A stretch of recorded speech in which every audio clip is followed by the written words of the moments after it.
Qué bueno encontrármelos aquí nuevamente en esta nueva temporada de su espacio de análisis y opinión generado desde la provincia colombiana, en este caso desde el norte del departamento del Cauca, en su proyecto de comunicación alternativa llamado La Conversa de Fin de Semana. Para el día de hoy traemos el análisis, nuestros muy humildes puntos de vista sobre dos temas que han venido generando opinión pública a nivel nacional. El uno, particularmente originado acá en el Cauca, en el suroccidente colombiano, y que tiene que ver con el desastre vial, el desastre humanitario causado pues por los estragos del crudo invierno que padece todo el territorio colombiano y además específicamente en el municipio de Rosas, una noticia que le ha dado vuelta a todo el escenario comunicacional en estos últimos días. Pero queremos ir en el análisis un poquitico más allá pues de los titulares y la exageración y el amarillismo de una situación que de por sí es grave, pero que no es nueva, que es histórica. Y de eso vamos a hablar un poquitico hoy en esta conversa, en esta primera conversa de este año 2023, en esta nueva temporada. El otro tema, ni más faltaba, que tenemos que abordar desde acá, desde este espacio, es el que tiene que ver con el proyecto de reforma a la salud, liderado por el gobierno del Pacto Histórico y más específicamente por la ministra de Salud, la ministra Corcho. El primer tema, el Cauca, la eterna tragedia, o la tragedia de siempre. Y el segundo tema, las poderosas EPS en contra de la ministra Corcho. Ese va a ser el menú del día de hoy, en este primer episodio de esta nueva etapa, de esta nueva temporada de la conversa de fin de semana. Antes de arrancar con la primera parte, permítanme agradecerles a ustedes, a todos ustedes, por seguir haciendo grande esta familia de la conversa de fin de semana. La comunidad está creciendo y queremos pedirles que la sigan haciendo crecer en todos nuestros portales, en todos nuestros perfiles en Facebook, en LinkedIn, en Twitter, también visitando nuestro blog, la conversafindsemana.blogspot, y también en los portales donde pueden escuchar los audios de estos productos, en Spotify, en Google Podcast y en Anchor FM. También, y esta es una de las variaciones para esta nueva temporada de la conversa de fin de semana, queremos invitarlos a que ustedes sean más partícipes de la conversa. Vamos a tratar de hablar con la gente en la calle, pero ustedes que están allá en la comodidad de su casa pueden comunicarse con nosotros a través de nuestros contactos, el número de WhatsApp de la conversa de fin de semana que ustedes están viendo acá abajo de la pantalla, 311-322-7651, y también nos pueden escribir, ni más faltaba, nuestro correo que es laconversafindessemana@gmail.com. Allí nos escriben, nos mandan un mensaje, vía WhatsApp o vía correo electrónico,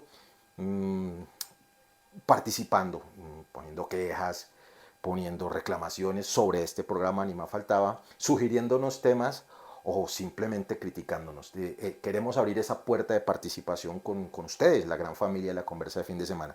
Agradecer a los backers, antes de que se me olvide, a los que han participado en esta campaña que sigue este año también, de una vaca por la conversa, y a cada uno de ustedes por seguir nuestras redes, invitarlos a que sigan creciendo nuestros seguidores y nuestros suscriptores en el canal de YouTube. Vamos a arrancar entonces con esta conversa del fin de semana de hoy.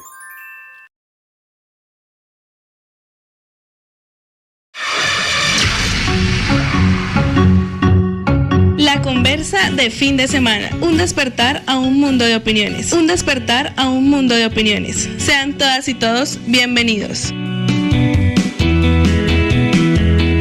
La conversa de fin de semana. Dirige Omar Orlando Tobar Troches. La conversa de fin de semana. La conversa de fin de semana. Un despertar a un mundo de opiniones. Sean todas y todos bienvenidos.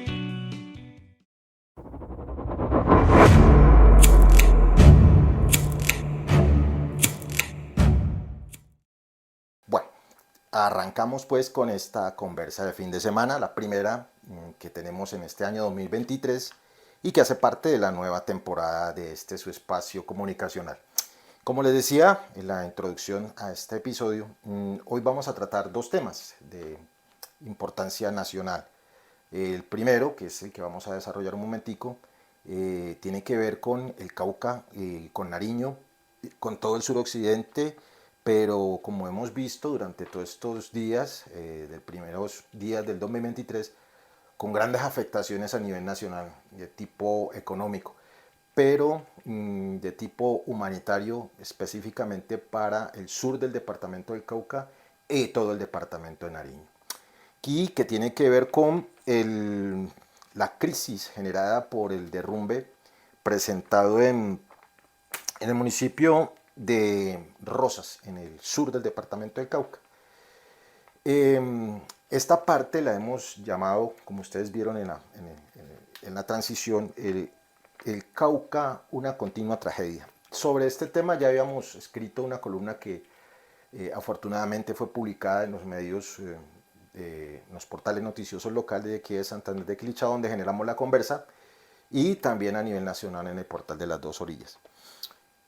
Creemos que, como decíamos en esa columna, en esas líneas, más allá pues de la crisis, ni más faltaba que fuéramos a tratar de meritar la angustia, la tragedia humanitaria, social, económica, pero sobre todo humana, que está padeciendo buena parte de Nariño y buena parte del sur del Cauca. Queremos ir un poquitico más allá, en el análisis de las causas de esta tragedia. ¿Y por qué decimos nosotros que el Cauca es una tragedia continua? Porque históricamente, y quienes han seguido el espacio de la conversa de fin de semana, nosotros hemos venido señalando, y no es que seamos los únicos, de pronto estamos repitiendo lo que muchos analistas, estudiosos de las ciencias sociales han venido diciendo durante muchos, muchos años atrás, y es aquello relacionado con la triste historia de crisis en la que vive buena parte del territorio colombiano, pero sobre todo el departamento del Cauca. Más allá de que en este momento pues la matriz informacional pues de la mal llamada gran prensa colombiana está centrada en maximizar de mala manera un hecho de por sí ya grave, como decía al principio, no se han detenido a hacer el análisis un poquitico más profundamente. Es decir, ¿por qué hemos llegado a este punto en que un derrumbe deja incomunicado al suroccidente colombiano y, según las informaciones de la llamada gran prensa nacional, ha puesto en calzas prietas la economía de nuestro país? ¿Eso qué nos indica? En primera instancia que efectivamente la malla vial, las famosas 4G, que tanto publicitaron esos mismos trabajadores de la llamada gran prensa colombiana, pues brillan por su ausencia. Se supone que la vía panamericana que conecta todo el territorio nacional de Colombia con el resto de Latinoamérica debería ser una gran autopista 4G, como las que de pronto pueden observar en nuestro vecino país hermano de Ecuador. Pero no ha sido así.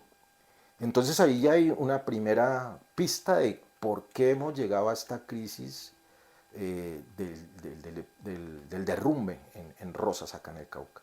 Hay una estructura vial débil, endeble, atrasada ya casi que siglos, y que no permite pues una comunicación fluida que garantice esa movilidad de personas, de bienes y también inclusive de servicios, que no ponga en riesgo ni la vida ni el bienestar social, humanitario o económico de los habitantes de esta zona del país y en términos generales del resto del país.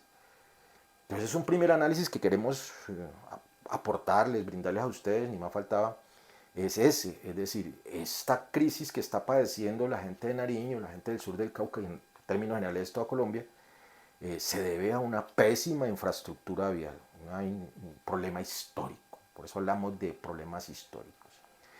Y para allá, junto con este análisis de la muy mala infraestructura vial de Colombia, viene el otro análisis, es la incompetencia, la ineficiencia, incluso la corrupción de quienes hemos encargado en la administración de nuestros departamentos, de nuestros municipios y de nuestro país. Me refiero a los gobernantes. Esta crisis actual, generada por la tragedia de Rosas, Cauca, es casi que una crónica de una tragedia anunciada, por eso hablamos de continua tragedia del Cauca, y no solamente del Cauca, pues casi de todo Colombia. Y es ocasionada por la falta de previsión, la falta de acción. Bueno, he utilizado una palabra que no me gusta mucho, que es de ser proactivos de nuestros gobernantes. Si bien es cierto, hay una crisis climática global causada pues por todo el deterioro que le hemos estado ocasionando a la madre naturaleza, que a su vez se ve reflejada pues en estas eh, contundentes variaciones de los ciclos de lluvia. También es cierto que estos fenómenos de deslaves, de derrumbes, de inundaciones, no son nuevos, son históricos. Y ante esa historicidad, esta repetición histórica de estas contingencias climáticas, ninguno de los anteriores e incluso de los actuales gobernantes del Cauca, de Nariño, han sido capaces de emprender labores de prevención. Y con ser de que si uno mira los planes de desarrollo departamentales y nacional, los municipales, aparecen unos indicativos últimamente de los ODS, los Objetivos de Desarrollo, los ODM, los Objetivos del Desarrollo del Milenio, y uno de esos tiene que ver con la prevención de los desastres. De hecho, nosotros tenemos una entidad nacional, que por cierto hasta hace poco estuvo en cabeza, en manos de un caucano, el Centro Democrático, y que pues desafortunadamente también, al igual que muchos de sus copartidarios, se vio envuelto en problemas de corrupción.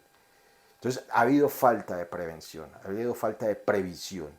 No se prevén estos desastres, no se toman las medidas conducentes por lo menos a evitar que este tipo de contingencias no afecten en gran manera ni produzcan esta cantidad de inconvenientes que, sumados históricamente, hoy la palabra de hoy es históricamente, nos han llevado a este punto, a tenernos incomunicados y a tener en crisis la economía de las buenas personas, no solamente del suroccidente colombiano, sino de Colombia. Entonces esa es una segunda apreciación que queríamos compartir con ustedes.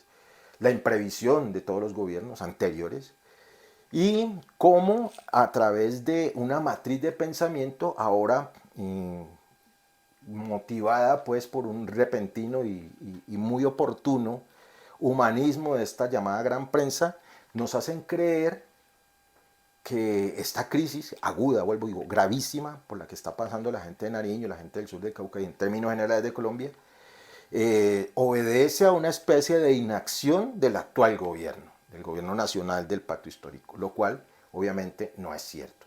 Es el resultado de una serie de muchos años de imprevisión, de falta de atención, de falta de inversión, de falta de ponerse en los zapatos de los menos favorecidos para emprender esas acciones que prevengan este tipo de desastres.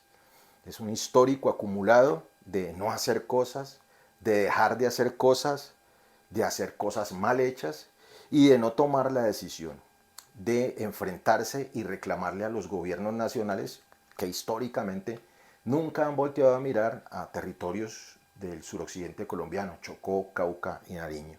Entonces, en ese orden de ideas, hay que tener mucho cuidado, hay que prestarle mucha atención a cómo se maneja la información con una clara intención de hacer creer al televidente, al escucha promedio, de que este gobierno no está atendiendo esta crisis y que, entre otras, no le ha parado bolas a un problema que, si bien es cierto, es histórico, él está obligado a atender en estos días.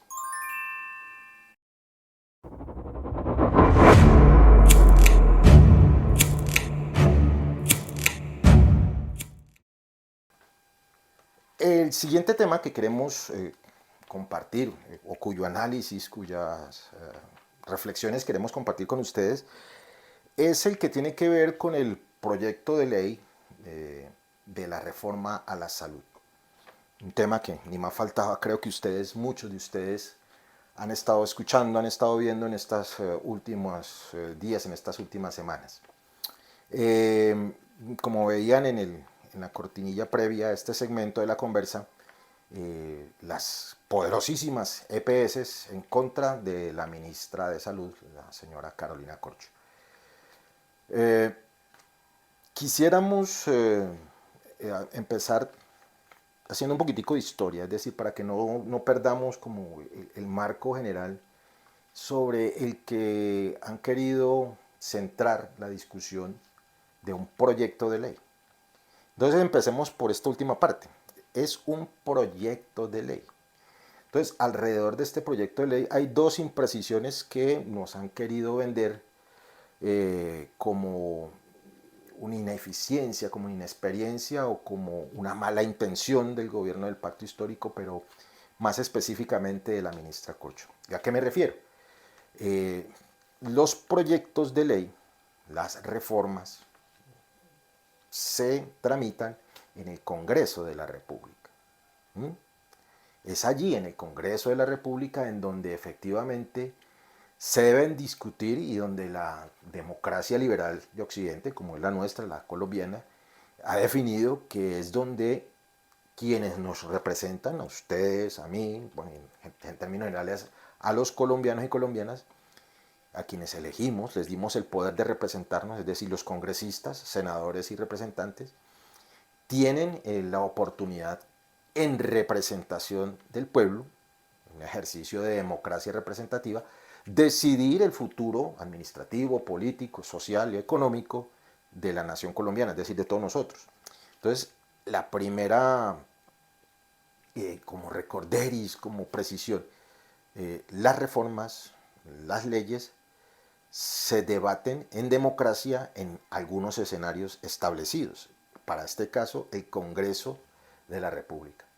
Es allí donde se debe plantear el debate, donde se debe plantear la discusión, donde se deben buscar los consensos para hacer los cambios que se requieren o, llegado el caso, para negar esos cambios.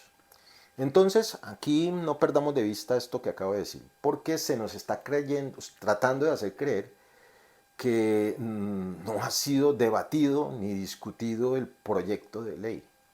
Entonces aquí hay una aclaración. El proyecto de ley, primero que todo, no se ha presentado, apenas se va a presentar, y se discute es en el Congreso. No se discute a través de Blue Radio, de Caracol Radio o de RCN Radio Televisión. No se discute con los periodistas de Semana, ni con los periodistas de Red Más, ni etcétera, etcétera. Se discute en el Congreso de la República. No lo discute el grupo Gilinski, no lo discute el grupo Prisa, no lo discuten las asociaciones de EPS, lo discuten los congresistas, las congresistas de la República. Es una primera precisión. Segunda precisión, a pesar de que ese proyecto de ley que va a presentar el gobierno del Pacto Histórico en estos días al Congreso de la República va a ser discutido allá, ese proyecto previamente ya había sido socializado y de hecho es producto del ejercicio de la participación ciudadana de la sociedad civil. Muchos ciudadanos tuvimos la oportunidad de mandar nuestras sugerencias, nuestras apreciaciones, de manera individual, pero sobre todo a manera de organizaciones civiles, sociales, para la construcción de este proyecto de reforma del sistema de salud colombiano. Entonces, aquí hay otra precisión que quisiera hacer. Tampoco es cierto que es un tema desconocido para la ciudadanía colombiana. Para un buen sector de la ciudadanía colombiana, sobre todo el que mantiene preocupado de los asuntos que le competen, como muchos de ustedes, y sobre todo este tema que es neurálgico como es la salud, la vida, pues sí hemos estado pendientes de la construcción de esta propuesta de reforma al sistema de salud colombiano. Entonces, no es cierto, como dicen la gran mayoría de trabajadores al servicio de la mal llamada gran prensa colombiana, que este sea un tema desconocido para la ciudadanía en general. No lo es cierto. Muchos de nosotros, muchos de ustedes ya lo conocían. Ahora bien, En días pasados, recientes días pasados, ayer, anteayer, la ministra tuvo a bien entregar una entrevista, no para discutir el tema de la propuesta, sino para repetir por enésima vez lo que ya ella ha venido diciendo en otros escenarios diferentes al del Congreso. Y he aquí un argumento más para reforzar eso que acabé de decir de que no es cierto, de que no se ha socializado. De hecho, la ministra ha repetido en varias ocasiones, y aquí hay que darle el crédito al señor Daniel Coronel de W Radio, en quien logró la entrevista. En esa entrevista la ministra señaló, y lo preguntó varias veces el periodista Coronel, señaló que este tema había sido tratado con las EPS. Miren ustedes qué particular. La ministra demuestra, evidencia que efectivamente se entrevistó con ellas, intercambió ideas, tomó apuntes para efectivamente llevarlos a la construcción de ese proyecto. Entonces tampoco es cierto lo que han dicho algunos periodistas, bueno, periodistas pues porque se supone que eso dice en su tarjeta profesional, respecto a que la ministra ha hablado con todos menos con las EPS. De hecho, la ministra fue un poco más allá, fue más punzante cuando se trató de ponerla contra la pared, de decir que no hablaba con la agremiación de las EPS. Sí habló con ellos, no solamente con la representante de la agremiación, sino con varios representantes de cada EPS, para confrontarlos y para pedirles el favor de que no dijeran mentiras. Imagínense ustedes, una ministra tiene que ir a decirle a unos señores y a unas señoras de que por favor no digan mentiras y que no nos desinformen a ustedes y a nosotros. Entonces allí hay otro, se derrumba otro elemento de esa gran matriz de desinformación en la que nos quieren meter, y es aquella con que no se había hablado con las EPS. Y para encadenar esto de las EPS, se le preguntó y se le ha preguntado en varios escenarios a la ministra que si el objetivo de esta reforma es únicamente acabar con las EPS. A lo que ha sido muy clara la respuesta, es decir, llevamos más de 30 años, la ley 100 del 93, reformó el sistema de salud, y los resultados, a pesar de lo que dicen las mismas EPS, no han sido los mejores. De hecho, si revisamos las cifras de un número importante de EPS legalmente registradas, todos los días estamos viendo que se van entrando en liquidación o se van quebrando EPS. Luego ese sistema de por sí ya es un sistema que está dando señales de que no está sirviendo. Entonces la lógica de campesino sano, apropiándome una frase de un gran amigo mío, indica que algo hay que hacer. Y si en 30 años estos señores no han sido capaces de autorreformarse, de hacer los ajustes para mejorar su servicio, pues hay que hacerlo. Y finalizando, en ese orden de ideas, aseguró la ministra, y lo ha asegurado en varios escenarios, que en ningún caso el servicio que tiene derecho usted, la cobertura que tenemos derecho nosotros, va a estar puesta en riesgo. Va a ser un proceso lento, ella ha hablado de eso y ha sido muy reiterativa de eso, va a ser un proceso lento, va a ser un proceso gradual, no va a ser de la noche a la mañana, pero lo que sí es que se va a buscar que efectivamente esa intermediación que genera que a muchos de nosotros no se nos entreguen ni siquiera los medicamentos, no se nos den citas de especialistas y que nos pongan a madrugar y hacer larguísimas filas, pues vayan a cambiar. Y para finalizar, hablo mucho de medicina preventiva, algo que en términos económicos abarataría los costos y mejoraría la salud de todos nosotros. Por ahora, pues están los análisis, son unos puntos de vista, son unos términos que quisiéramos compartir con ustedes para que ustedes hagan sus análisis. Bueno, finalizando esta primera edición de la nueva temporada de la Conversa de Fin de Semana, quisiéramos invitarlos a que de aquí a 8 días, si no pasa nada extraordinario, se vuelvan a conectar a través de nuestras redes, que vamos a dejarlas al finalizar de esta emisión, y invitarlos nuevamente a que sigan vinculados a la campaña Una Vaca por la Conversa, se conviertan en nuestros backers, en nuestros socios. Pero también tenemos, y aquí tenemos una novedad, invitarlos a que si quieren pautar en este espacio, que ya es grande, que su empresa, su emprendimiento pueda llegarle a un buen número de colombianos que saben lo que quieren y que están dispuestos a invertir en sus productos, en sus servicios, pues hablen con nosotros. Como les decía al principio, vamos a colocar nuevamente acá abajo el WhatsApp, el 311-322-7651 y nuestro correo electrónico, laconversafindessemana@gmail.com, para que se comuniquen con nosotros, bien sea para peticiones, quejas, reclamos, críticas o para que conversemos acerca de cómo vincularse a este proyecto comunicacional de la conversa de fin de semana, vía vaca de la conversa o vía pauta publicitaria. Por favor, cuídense mucho, los invitamos para que si no pasa nada extraordinario, dentro de 8 días, más o menos a esta hora, nos podamos encontrar nuevamente en este su espacio de análisis y opinión generado desde la provincia colombiana que se llama La Conversa de Fin de Semana. Mi nombre es Omar Orlando Tobar Troches y me gustó mucho estar con ustedes. Por favor, cuídense mucho y nos vemos de aquí a 8 días si no pasa nada raro.